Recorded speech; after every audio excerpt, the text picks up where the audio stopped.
Donc, on commence la 13e séance, bien sûr, la 13e séance du Math 3, du cours Math 3, pour les de l'électrotechnique.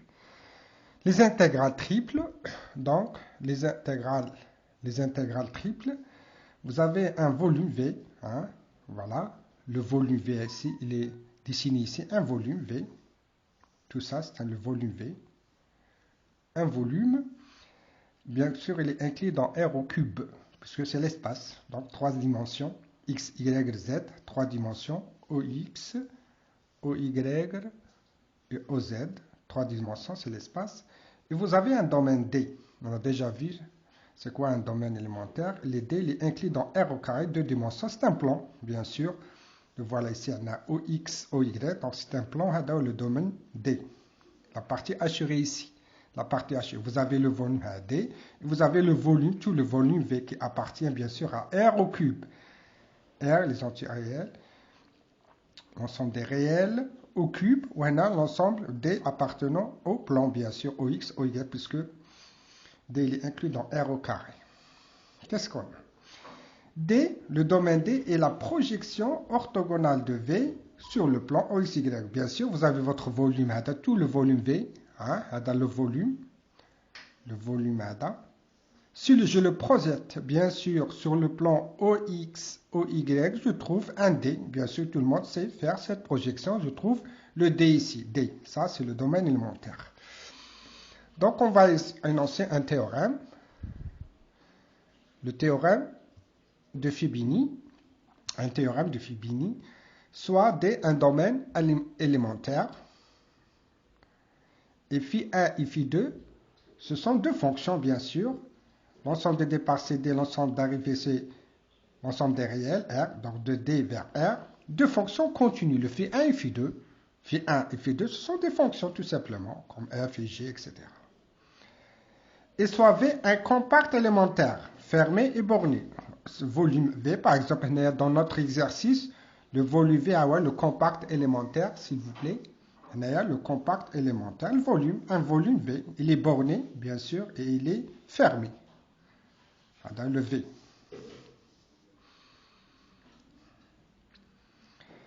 Défini analytiquement par, bien sûr, on va définir, quand on a défini le domaine élémentaire, on peut définir le compact élémentaire V. C'est quoi le V linéaire? C'est l'ensemble des points de coordonnées x, y, z, appartient bien sûr à R au cube. X, y appartient à D, et le z, il est supérieur ou égal à Φ1 de xy, il est inférieur ou égal à Φ2 de xy. Voilà, on a défini c'est quoi le volume V ou bien le compact élémentaire, comme on a défini déjà le domaine élémentaire. L'intégrale triple d'une fonction continue, maintenant on va voir l'intégrale triple. On avait déjà l'intégrale double, maintenant on va voir l'intégrale triple d'une fonction continue. De la fonction f, vous avez une petite fonction f, vous avez votre fonction f, elle est de V dans R, volume V dans l'ensemble des réels, est égal à quoi? Et directement, je donne l'intégrale, votre intégrale, pour appliquer l'intégrale dans des exercices-là. L'intégrale triple sur V de f, x, y, z, dx, dy, dz, c'est quoi? C'est l'intégrale double sur d, dx, dy, de quoi? De l'intégrale Φ1 de xy, Φ2 de xy, f de xy, z, dz. Voilà. Donc, on a énoncé le théorème. Pour bien le comprendre, on va essayer de l'appliquer dans beaucoup d'exercices qu'on le veut voir dans le TD, ou bien on peut le voir dans les TD, ou bien on peut le voir dans les cours, dans les exercices de cours. Définition. Soit V, un compact élémentaire. Alors, le volume V est donné par, le volume V, c'est l'intégrale triple de V, 1 dx, dy, dz. Donc, on a déjà vu la définition de l'aire de D, si vous vous souvenez, l'aire de D, c'est l'intégrale double sur D, 1 fois dx, dy. Maintenant, on a le volume de V, d'accord? On va essayer d'appliquer ces exercices, des exercices. Par exemple, on a un exemple, pour bien comprendre le théorème de Fibini. Allez, par exemple, calculons l'intégrale On va calculer exemple, l'intégrale triple de V, Z, dx, dy, dz. Où, hein, il vous a défini, il a déjà défini, par hypothèse, il a défini le volume, le compact élémentaire. C'est quoi? C'est l'ensemble des points de coordonnées x, y, z appartenant à R au cube. Il a déjà défini z, il est supérieur ou égal à 0, il est inférieur ou égal à la racine de R au carré moins x au carré moins y au carré. Il est déjà défini. Donc, il faut calculer cette intégrale triple. Tout d'abord, qu'est-ce qu'on a dit? Il faut tracer le compact élémentaire ou bien et le domaine élémentaire. Vous avez deux choses maintenant. Définir, le domaine élémentaire, il est déjà, donc le compact élémentaire, il est déjà défini, donc il faut définir le domaine élémentaire, puisqu'on a affaire à un domaine élémentaire. Quoi encore? Une date, la plus facile, c'est calculer l'intégrale triple, c'est-à-dire on applique bien sûr la définition et c'est tout. Ah, qu'est-ce qu'on a ici? Déjà, j'ai écrit le z, par exemple, inférieur ou égal à r au carré moins x au carré moins y au carré. D'accord? Donc, qu'est-ce que ça veut dire? Solution. Z, je peux écrire qu'elle est égale à la racine de r au carré moins x au carré moins y au carré. Là, ça saute aux yeux, bien sûr, puisqu'on a déjà derrière. Z égale, inférieur ou égal, je peux écrire si z est égal. J'élève le z au carré et j'élève la racine au carré, je trouve ça. Là, c'est bon. Ça sera z au carré est égal à r au carré moins x au carré moins y au carré. Est équivalent à quoi? Et j'écris x au carré plus y au carré plus z au carré est égal à grand R au carré. Ah, c'est quoi ça? X au carré plus y au carré plus z au carré est égal à grand R au carré. Tout le monde le sait. C'est l'équation de la sphère. C'est une sphère de centre O. Le centre, c'est O, 0, 0, 0. Et de rayon grand R supérieur strictement à 0.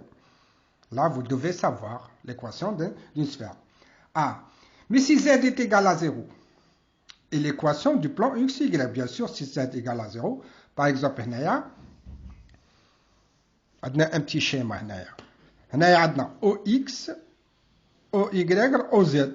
Si je prends z égal à 0, le z égal à 0, qu'est-ce qu'on a? On n'a que le plan OX, OY. Hein? Ça, c'est simple, si z égal à 0. On a le plan OX, OY. Ah, puisque on a le z égal à 0, on va prendre le cas où le z égale à 0. Donc V est une hémisphère pleine. Le volume V, le compact élémentaire, est une hémisphère pleine supérieure, la supérieure de centre O de rayon 0, 0, 0. De centre O de coordonnées 0, 0. Et de rayon grand R supérieur strictement à 0. Puisque qu'est-ce qu'il vous dit là? Regardez. Par définition, le z, il est supérieur ou égal à 0. Il ne peut pas être inférieur. D'accord? Si le z, il est supérieur ou égal à 0. Allez. Donc, la sphère, tout d'abord. Maintenant, OX, OY, OZ. Et je prends la sphère, toute la sphère.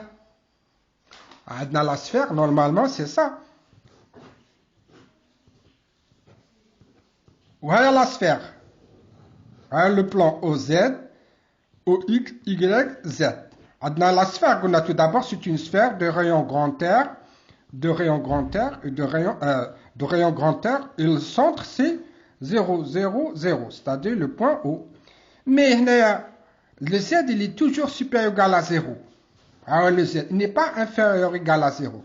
Donc la partie inférieure, ça n'existe pas, puisque le Z, il est toujours supérieur ou égal à 0. Hein? Donc la sphère, la partie inférieure, pour z inférieur à 0, ça n'existe pas. Donc on n'a que l'hémisphère supérieur. Qu'est-ce qu'il a écrit? Donc V est une hémisphère pleine supérieure. On a affaire que l'hémisphère, une hémisphère, c'est un demi-sphère pleine supérieure. Inférieure, ça n'existe pas, puisque z n'est pas inférieur ou égal à 0. De centre O de rayon R. Bon, je vais essayer de terminer. Voilà, regardez, que la partie hémisphère là, supérieure, le volume V, la partie hémisphère supérieure.